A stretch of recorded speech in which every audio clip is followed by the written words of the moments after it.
देखिए ऐसा है, राम मंदिर का जो मुद्दा है वो किसी के हाथ में नहीं था पहले सरकारों में। तो आप भी जानते हैं किसने उसका डिसीजन दिया, कोर्ट ने डिसीजन दिया, कोर्ट से बना है वो, उसमें सरकार का कोई रोल नहीं, जो हम व्यक्तिगत मानते हैं और जो आप प्रोफाइल कहती है, जो कागज़ जो कानून कहता है उस एलिवेटेड रोड हमारी सरकार की देन, जो नोएडा हाट हमारी सरकार की देन, नारी निकेतन हमारी सरकार की देन, underpasses, basic underpasses जो थे 71 वाला छोड़ के इससे पहले जितने सारे वो हमारी सरकार की देन। गोरखपुर लाइव देख रहे हैं आप, आपके साथ में हूं नीतीश गुप्ता। हम इस समय नोएडा में मौजूद हैं और हमारे साथ बातचीत करने के लिए इस समय हमारे साथ मौजूद हैं डॉक्टर आश्रय गुप्ता जी। डॉक्टर आश्रय गुप्ता जी जो समाजवादी युवजन सभा के जो हैं राष्ट्रीय सचिव भी हैं, इनसे बात करेंगे 2022 के विधानसभा चुनाव को लेकर कि क्या तैयारियां हैं। फिलहाल नोएडा में आपको बता दें कि 10 फरवरी को यहाँ पे वोटिंग होनी है और 10 मार्च को नतीजे घोषित होंगे। आश्रय जी, स्वागत है हमारे चैनल में आपका। बहुत बहुत धन्यवाद नीतीश जी आपका। ये बताइए 10 को अब वोटिंग होनी है, समय ज़्यादा बचा नहीं है जी। क्या लग रहा है, आप लोग तो जी तोड़ मेहनत कर रहे हैं जी। आपके राष्ट्रीय अध्यक्ष भी मेहनत कर रहे हैं, लेकिन उसी बीच अब चुनाव आयोग का जो है अलग से नोटिफिकेशन आता है कि रैलियां नहीं कर सकते हैं, अब जो है वर्चुअल तरीके से जो आप करना है करिए। कितना मजबूत हैं इसमें आप? देखिए, समाजवादी पार्टी के जो कार्यकर्ता हैं वो हमेशा डिजिटली भी मजबूत रहे हैं, फिजिकली भी मजबूत रहे हैं। और माननीय जी राष्ट्रीय अध्यक्ष हमारे पहले से ही बात कहते आए हैं कि जो हमारी लड़ाई है वो डिजिटली भी मजबूत रहेगी और फिजिकली तो हम लोग आपने देखा होगा जो विजय रथ हमारे चले थे, विजय रथ में आपने रात को 11-12 बजे तक आपने भीड़ देखी, ऐतिहासिक भीड़ होने के बाद। और जब इलेक्शन कमीशन की बैठक हुई उसके बाद ये डिसीजन आना हम लोग पहले से ही हम लोग अनुमान लगा चुके थे कि जो बीजेपी की पार्टी के लोग हैं, जो वरिष्ठ नेता हैं सेंट्रल में जो बैठे हैं, वो घबरा चुके हैं। और 2022 में यूपी की जो जनता है वो उन्होंने मन बना लिया है कि जो कानून व्यवस्था, महंगाई, आपकी क्राइम, जो इतना एक्टिविटीज़ क्राइम की बढ़ गई हैं, विकास रुक गया है, दूसरों को कामों को अपना काम बताना, इन सब जो तमाम मुद्दे हैं, बेरोजगारी आप देख रहे हैं, डेली भर्ती हो, जितनी भर्तियां हैं, पेपर लीक हो जाते हैं, फिर उसके प्रदर्शन करते हैं लखनऊ, इतने प्रदर्शन आज तक लखनऊ में नहीं हुए। तो ऐसे तमाम मुद्दे हैं जिनको लेकर बीजेपी बैकफुट पे आ चुकी है। इसलिए वो बार बार कभी मथुरा, कभी राम मंदिर, कभी गोरखपुर में मठ की बात करते हैं। इन पे इसके अलावा कोई बात करने का इनके पास मोटिव नहीं है, ना इनके पास कोई विजन है। और अखिलेश जी 2012-17 में विजन पे काम कर रहे थे, विजन पे बात कर रहे थे, वही उन्होंने मन बना के, और इस बार जो बाकी तबका है, हर वर्ग, वो समाजवादी पार्टी के साथ है और माननीय अखिलेश यादव जी को मुख्यमंत्री देखना चाहता है। अच्छा आश्रय जी, समाजवादी पार्टी पे एक बड़ा गंभीर आरोप लगता रहता है कि परिवारवाद की राजनीति करती है, पूरे केवल परिवार के ही लोग जो है आगे बढ़ते हैं, तो कार्यकर्ता कहाँ पे हैं? देखिए, परिवारवाद का अगर आप एग्जाम्पल देते तो आप मुझसे ये बात ना करने आते, क्योंकि मैं बनिया समाज से आता हूँ और मेरे ना पिताजी राजनीति में है ना माताजी राजनीति में है। मुझ जैसे एक पढ़ा लिखे शिक्षित लड़के को जो डेंटिस्ट्री कर रहा हो उसको राजनीति में आगे बढ़ाना, आपको अगर परिवार लगता है तो मैं नहीं समझता, क्योंकि मैं खुद 14 साल से अखिलेश जी के साथ काम कर रहा हूँ कार्यकर्ता के रूप में, और मैं नहीं देखता कि परिवार, हमारे साथ चौहान जुड़े हैं, राजपूत SC जुड़े हैं, हमारे साथ शर्मा जुड़े हैं, और हमें जो लगता है अखिलेश जी एक पढ़े लिखे मुख्यमंत्री रह चुके हैं और पढ़े लिखे लीडर हैं। पूरा देश ये बात मानता है। पढ़े लिखे तो योगी आदित्यनाथ भी हैं। देखिए, योगी आदित्यनाथ पढ़े लिखे, मैं मना नहीं कर रहा हूँ, पर उन्होंने शायद मुझे लगता है विदेश में पढ़ाई नहीं करी होगी, उन्होंने इन्वायरमेंटल इंजीनियरिंग नहीं करी होगी, उन्होंने करा होगा, ग्रेजुएशन करा होगा। और बाकी अगर पढ़े लिखे होते तो इतने आपराधिक मुकदमे उन पे नहीं होते। 2012 में सरकार बनने के बाद उन्होंने अपने आपराधिक मुकदमे, मान लीजिए क्लीन चिट तो है उनके पास। क्लीन चिट तो सरकार ने दी है ना। अब सरकार अगर चेंज हो जाएगी तो हम भी उनके सबकी जांच कराएंगे, और क्या पता उस जांचों में उनको जेल जाना पड़े। तो ये तो आरोप हमेशा लगता रहा है कि हमेशा जो है पॉलिटिकली लोगों को फंसाया गया है, जो भी आरोप लगे हैं। अब उस बात में देखा जाए तो आजम खान किस चीज़ का शिकार बने पड़े हैं? अगर आप ये बात कर रहे हैं, अगर सरकार आ जाएगी तो उन सब पे, अगर आप कह रहे हैं कि वो जांच क्लीन चिट मिल जाती है, तो आजम खान साहब पे भी सारे मुकदमे फर्जी लगाए गए हैं। कुछ बाकायदा कुछ एक बिरादरी के जो लोग जो DM IAS थे, IPS थे, उनको वहाँ पोस्टिंग करके आजम खान जी को फंसाया गया। और शायद आज मुझे भी नॉलेज में पढ़ रहा था कि अब्दुल्ला आजम खान को सारे उसमें गवाहियों में क्लीन चिट मिल गई है, हो सकता है कल या परसों उनकी रिहाई भी हो जाए। तो फिर क्या सरकार बैकफुट पे अपनी माफ़ी मांगेगी आजम खान के लड़के से, जो उन्होंने 2.5 साल 1.5 साल जेल में बिताए, जो उनके ऊपर टॉर्चर हुआ है, जो उनको सामाजिक, उनको जो चोट पहुंची है, जो विधायक होने के बाद आदमी के पास एक फ्रस्ट्रेशन हो जाती है कि यार मैं विधायक होकर मेरे पे झूठे मुकदमे लाके जेल भेज दिया। तो तानाशाही है ये सरकार की, बेसिकली तानाशाही है। और अगर बीजेपी का अगर कोई अपराधी बीजेपी में चला जाता है तो वो पाक साफ हो जाता है, उसको देशद्रोह का मुकदमा हट जाता है, उस पर सारे मुकदमे हट जाते हैं। और वो अगर विपक्ष में आ जाता है, सत्ता दल के पीछे चले जाता है, तो वो देशद्रोह हो जाता है, उस पर पोटा भी लग जाता है, उस पर छापा भी डल जाता है। तो ऐसे सरकार जो कर रही है उससे अपनी ही बदनामी कर रही है, अपने डिफेम कर रही है। मतलब आपको लगता है कि एक तरफा कार्रवाई की जाती है जानबूझकर? बिल्कुल करी जा रही है। आप देखिए ना क्या हो रहा है। स्वामी प्रसाद मौर्य एक दिन पहले वहाँ थे, उनके ऊपर जैसे ही 5 साल 7 साल से वो बाहर आए, मतलब पार्टी हमारी इस पार्टी में आए, तो 7 साल वाला मुकदमा उनका एकदम उठा दिया। सॉरी, तो 7 साल मुकदमा उठा दिया। 7 साल से कहाँ था वो मुकदमा? अच्छा, ये बड़ा अच्छा है। जब जैसे चुनाव आता है, हमें याद है जब बसपा सरकार में मंत्री रहे हैं स्वामी प्रसाद मौर्य, और आप लोग तब विपक्ष में थे, तब बड़ा हो हल्ला करते थे स्वामी प्रसाद मौर्य को लेके कि ये गुंडा प्रवृत्ति का है और तमाम चीज़ें ऐसी। अब वही आप गुंडा प्रवृत्ति वाला जब आपके पार्टी में आ जाए थे तो बड़ा बढ़िया लगता है, और छोटे छोटे जितने भी क्षेत्रीय नेता हैं उन्हें भी आप अपना साथ में ले। तो क्या समाजवादी पार्टी मानती है कि अंदर से भी कहीं ना कहीं मजबूती नहीं है? क्योंकि भले चाचा का वो युद्ध देखा गया चाचा भतीजे में, अब चुनाव आते ही खैर फिर एक साथ हो गए। देखिए ऐसा है, अगर आप पॉइंट टू पॉइंट बात करेंगे तो मुझे जवाब देने में अच्छा लगेगा। यही स्थिति बीजेपी के साथ है। बीजेपी नरेंद्र भाटी लिए पार्टी में, नरेंद्र भाटी को दुर्गा शक्ति नागपाल के मामले कितना डिफेम हुआ थे। तो फिर तो ये तो वही, तो बीजेपी भी अगर नहीं तो आप ये मानते हैं कि दोनों एक ही थाली के चट्टे? देखिए, पॉलिटिकल पार्टीज कोई वो नहीं होता। पॉलिटिकल पार्टीज के पास कुछ चीज़ें होती हैं, कुछ चीज़ें नहीं होती हैं कि जो जिनको माननी पड़ती हैं। अगर जनता का मन होगा कि आपको लड़ाना है तो वो सोचते हैं कि हाँ, इस आदमी को हम कैसे लें। अगर आपने काम किया है और उसमें आपके काम में आपने काम किया, नीतीश भाई ने काम किया, नीतीश को किसी पार्टी से लड़े पर नीतीश जीतेगा, तो ये एक स्वाभाविक होता है, एक प्लेटफॉर्म होता है। किसी आदमी के खुद पर्सनल वोट्स होते हैं, तो आदमी कहीं ना कहीं कमज़ोर पड़ जाता है वहाँ पर, तो उससे आदमी को बैकफुट पे आना पड़ता है। तो आपको लगता है कि इन सब चीज़ों में हर पार्टियां समझौता कर जाती हैं? समझौता कौन सी पार्टी नहीं कर रही है, बताइए आप मुझे। कौन विचारधारा पे चल रही है? तो फिर पार्टियां आपकी अलग कैसे हुई? कौन सी पार्टी? आपकी खुद की समाजवादी पार्टी अन्य पार्टियों से अलग कैसे नहीं, हुई? हमारी पार्टी अलग क्यों? हमारे विकास पे बात नहीं कर रहे क्या? हमने डेवलपमेंट नहीं किया क्या? तो हमने सरकार में नौकरियां नहीं दी। योगी सरकार ये हम साफ झूठ कहती नहीं है। बोलते, हम लोग झूठ नहीं बोलते। हम लोग जो वादे करते हैं वो पूरे करते हैं। अगर हमने लैपटॉप का वादा किया, हमने लैपटॉप दिए। हमने कन्या विद्याधन का वादा किया, हमने कन्या विद्याधन दिया। हमने हाईवे वादा किया, हाईवे बनाया। हमने हवाई पट्टी बनाई एक्सप्रेसवे पे जो पूरे देश में नहीं थी। हमें देखते हुए सेंट्रल गवर्नमेंट ने, नितिन गडकरी ने जहाज उतारा, और उसके बाद अभी बॉम्बे में बना रहे हैं शायद वो, जिस पर जहाज उतारने के ये लोग प्रैक्टिस कर रहे हैं। तो एक विजन जो देश में दिया वो अखिलेश यादव ने दिया है। और आप अखिलेश यादव, आप अगर किसी से पूछेंगे तो हर बच्चा अखिलेश यादव को जानता है। जैसे 2014 में मोदी जी का एक माहौल बनाया था मीडिया के थ्रू, एडवर्टीजमेंट के थ्रू। आप बताइए कि आप होर्डिंग लगवा रहे हैं, फ़र्क साफ है। उसमें आप अखिलेश जी को आप उसमें रिजम्बल कर रहे हैं।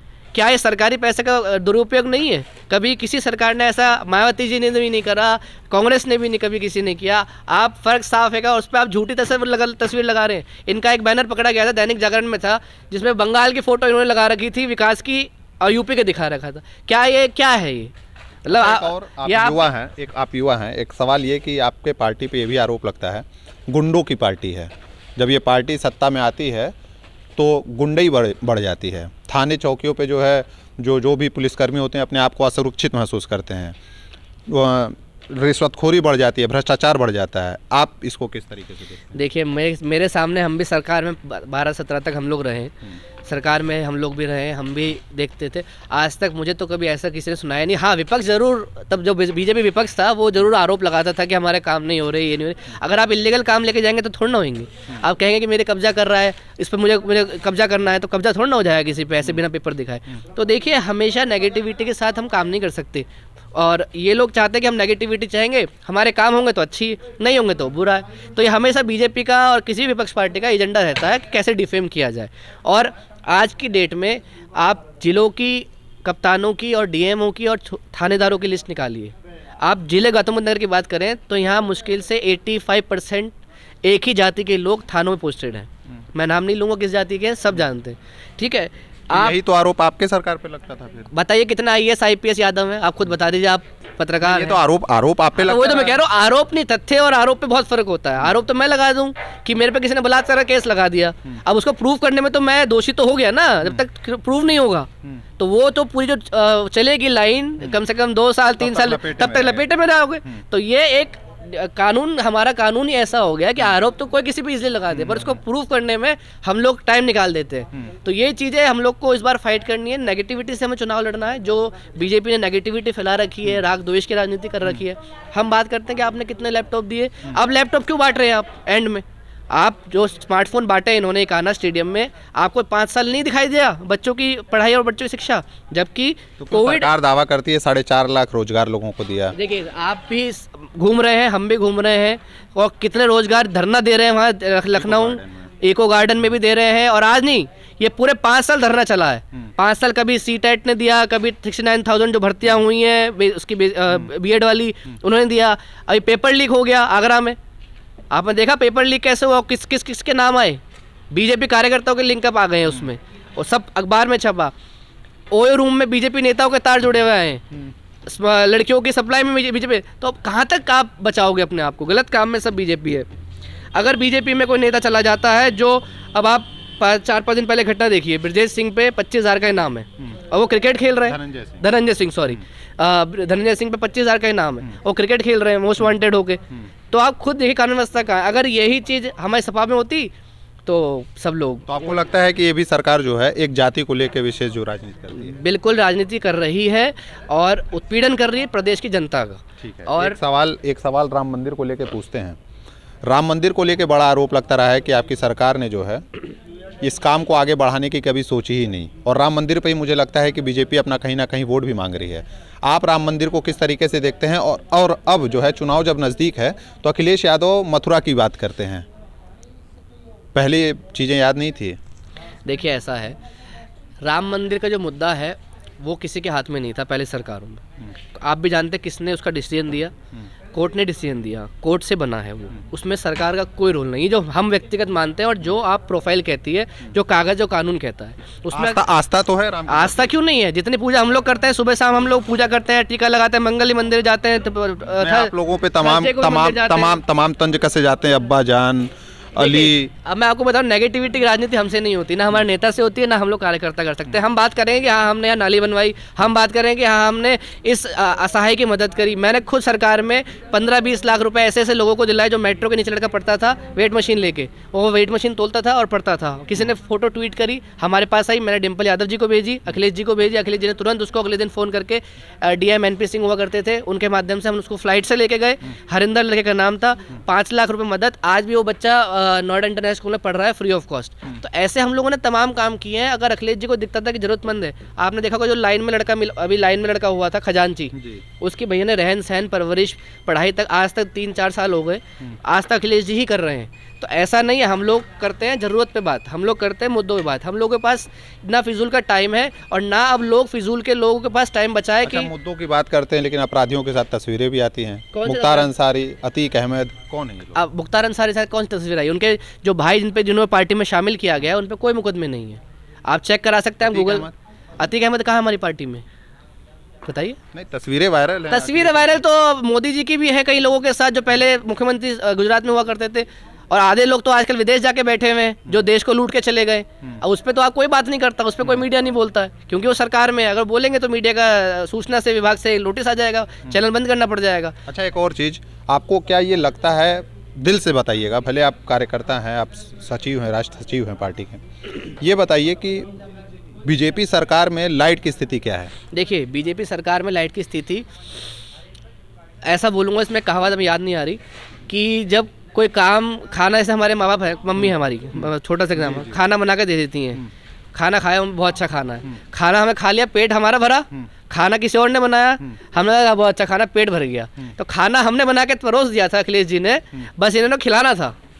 अखिलेश जी की सरकार में जितने, आश्रय जी वही वाली बात हो गई कि हर चीज की गवर्नमेंट में, बसपा गवर्नमेंट में बता रहा हूँ आपको, हमारी जो ननिहाल है वो सहारनपुर है, हम लोग वहाँ जाते थे तो वहाँ लाइट कट होता था 12-12 घंटे।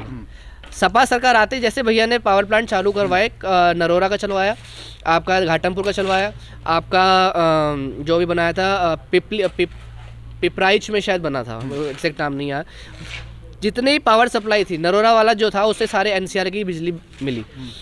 मुजफ्फरनगर में एक सब स्टेशन बना था बड़ा, उसमें पावर जिसकी जितनी आपके NCR की थी वो सारी वहाँ सप्लाई हो रही थी। इस सरकार ने आके, आप मुझे बताइए कौन सा एक बड़ा थर्मल पावर प्लांट इसका बिजली का कारखाना बड़ा लगवाया, आप मुझे बताइए। और जो चल रहे थे उन पे भी जांच बिठा के बंद करवाने की कोशिश की कि जांच बैठ जाए, बंद हो जाए, किसी अधिकारी का नाम आ जाए, किसी नेता का नाम आ जाए। एक्सप्रेसवे इन्होंने आते ही जांच कराने लगे, खुदवाने लगे। इन्होंने नई चीज़ तो कुछ नहीं बनाई। आप देखेंगे इन्होंने बनवाया अभी ये जो ईस्टर्न पेरिफेरल है, आप अगर चले जाइए, अगर गड्ढा आप गिलास रखिए, आपका 1 किलोमीटर में गिलास गिर जाएगा, इतने गड्ढे हैं। और कितने दिन हुए बने हुए, और हमारे वालों को कितने दिन हो गए, आप जाके चले जाइए, आज भी वैसा का वैसा ही है। अभी इन्होंने बनाया चीज की क्रेडिट पूर्वांचल एक्सप्रेसवे आपने बनाया, पूर्वांचल एक्सप्रेस हमने नहीं विश्वनाथ बनाया, विश्वनाथ विश्वनाथ धाम, अलॉटमेंट कर दी ठीक थी। है, विश्वनाथ धाम कॉरिडोर का आपने कहा कि हमने सोच रखा था, हमने पहले ही इस पे planning काशी विश्वनाथ की बात कर रहे हैं, काशी विश्वनाथ धाम कॉरिडोर हमने अप्रूवल हमने नहीं किया, अखिलेश जी ने कभी अपनी बात पे नहीं किया, हमने बनाया। अखिलेश जी ने कहा कि हम लोगों ने इसको इसलिए नहीं बनाना क्योंकि वहाँ 350 मंदिर तोड़े गए पुश्तैनी, जो कि वहाँ विरोध प्रदर्शन था। 2017 में मैं खुद चुनाव में वहाँ गए थे, हमने देखा था कि वहाँ पर लोगों का विरोध था कि भैया मंदिर यहाँ टूटेंगे। अभी कॉरिडोर बनने के बाद गए हैं, कॉरिडोर बनने के बाद मैं भी, मुझे मौका नहीं मिला दर्शन करने का, मैं शायद जाऊंगा चुनाव के बाद ही, लेकिन वहाँ पर मेरे लोग संपर्क में आप भी हैं, तो जिनकी रोजी रोटी खत्म हो गई, जिनकी छोटी छोटी दुकानें थी, कुल्हड़ की चाय की, कुल्हड़ के मट्ठे की, लस्सी की, और अंदर अंदर छोटे छोटे बाजार थे, वो सब तबाह हो गए हैं। और किसके लिए? क्योंकि एक प्राइवेट आदमी को देने के लिए, और उसका जो छोटे छोटे कम से कम 10,000 लोग बेरोजगार हुए हैं, उनके लिए क्या करा उन्होंने?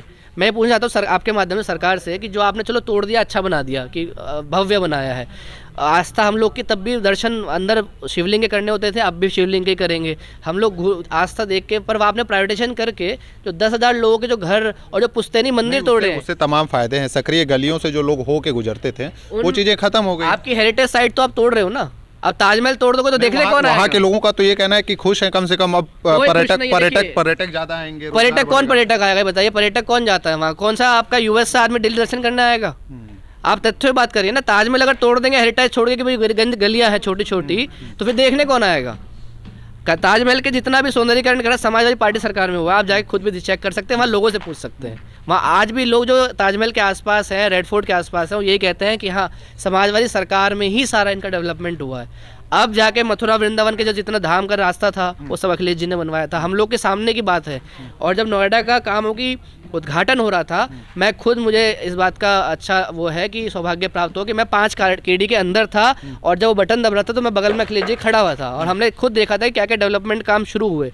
आपको छोटी सी बताता हूँ इस सरकार की। भंगेल में बस अंतर्राज्यीय बस टर्मिनल हमारी सरकार में 70% बन के खड़ा हो चुका था। 5 साल में वो 30% का 30% ही खड़ा है। आप जाके उसका भी सर्वे करके आइएगा।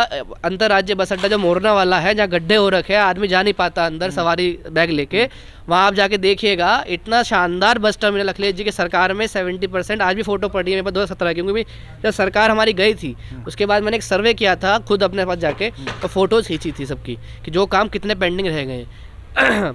एलिवेटेड रोड हमारी सरकार की देन, जो नोएडा हाट हमारी सरकार की देन, नारी निकेतन हमारी सरकार की देन, underpasses, basic underpasses जो थे 71 वाला छोड़ के, इससे पहले जितने सारे, वो हमारी सरकार की देन।